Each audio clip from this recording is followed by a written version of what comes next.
German barger dogger. Oh, did you record that? Yes. You did? Oh, you gotta put that in the video. Put it in the video, future Dan.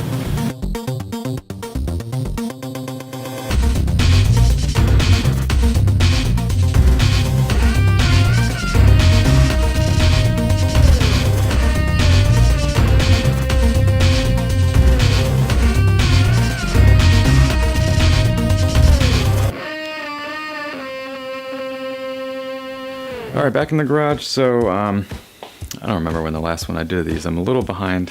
Just trying to string together some weekends here to get another video out. But where we are is, engine compartment is clean. Steering box put in place, not hooked up, but that's okay because I really just want to see that for my clearance. So when I plop the engine in, when I start to place it, I just want to know where that's going to be in relation to the header, so that's cool there.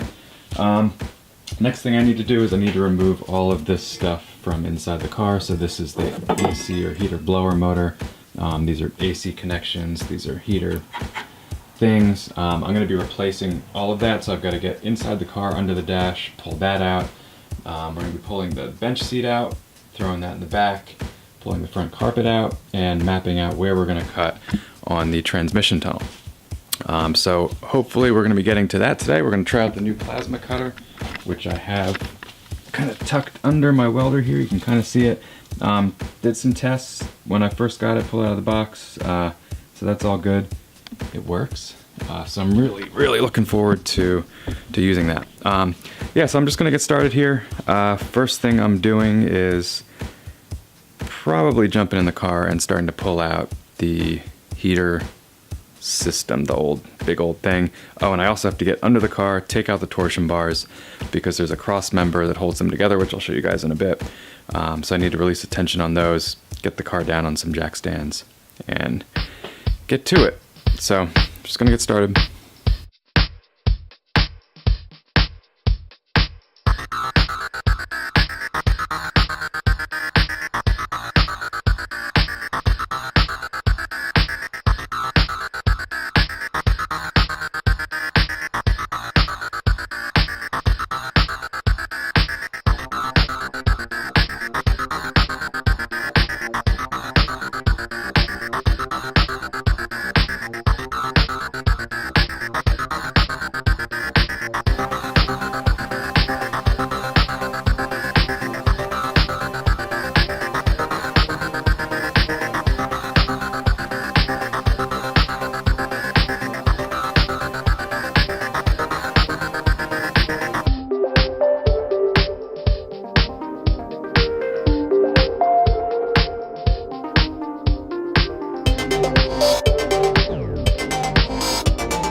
Okay, so this is why sometimes doing full-on sound deadening is a bad idea, if you ever have to do anything under it. So, helpful hint, note to self, if you're going to do this stuff, make sure you're not ever going to want to take it up, because I'm going to have to Google the best way to do this. I've got some ideas, but I think basically it's probably going to suck, because one of two things is going to end up happening here.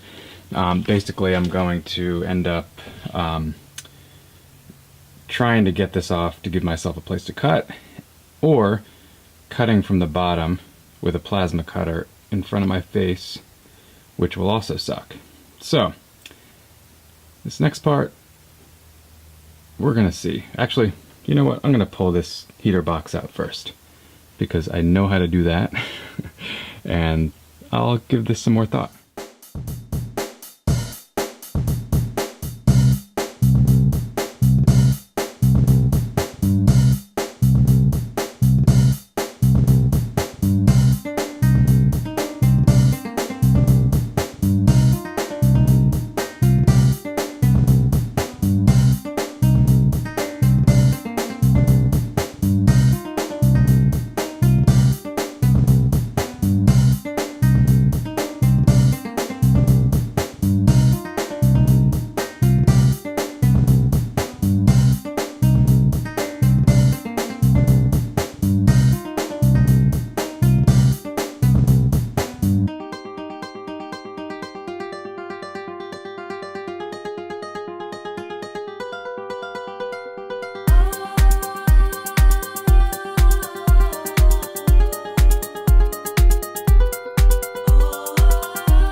Okay, so that sucked a little bit, but the output is great. So we've got lots of space under there now.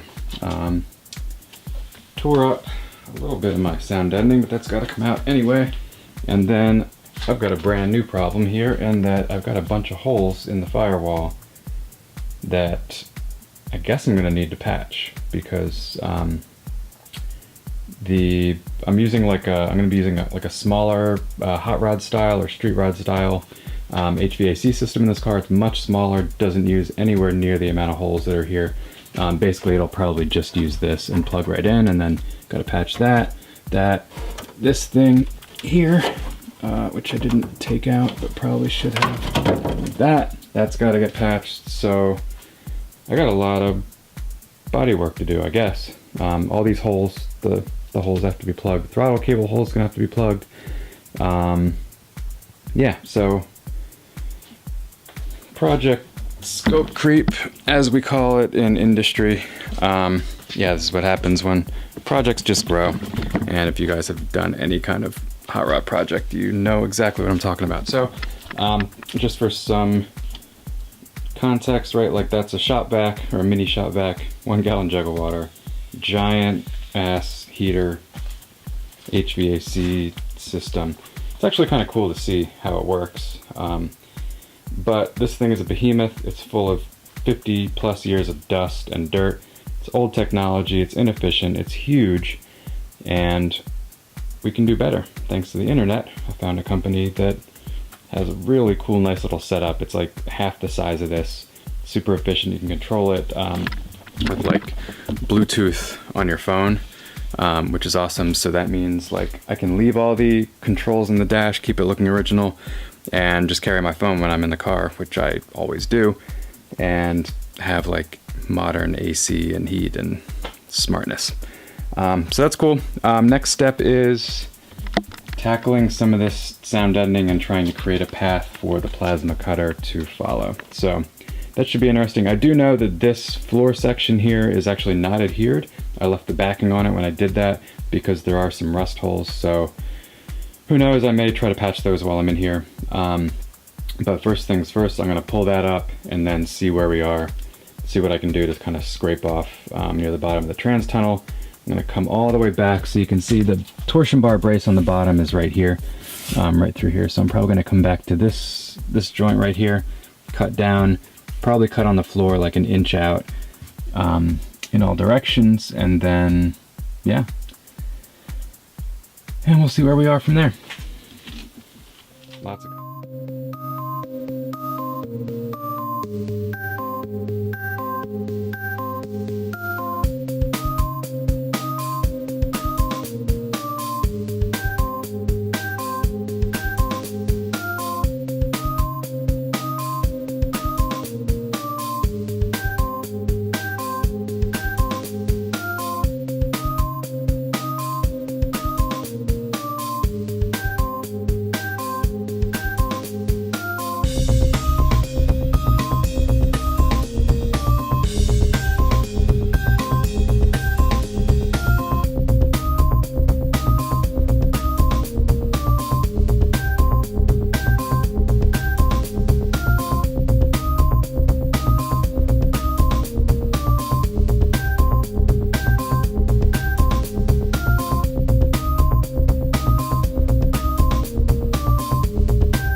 Alright, so this is one of those things where I am very glad that I did this, and now I'm completely freaked out about what's possibly under the rest of this sound deadening.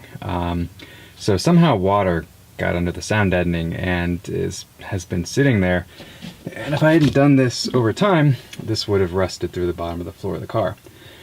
So that sucks.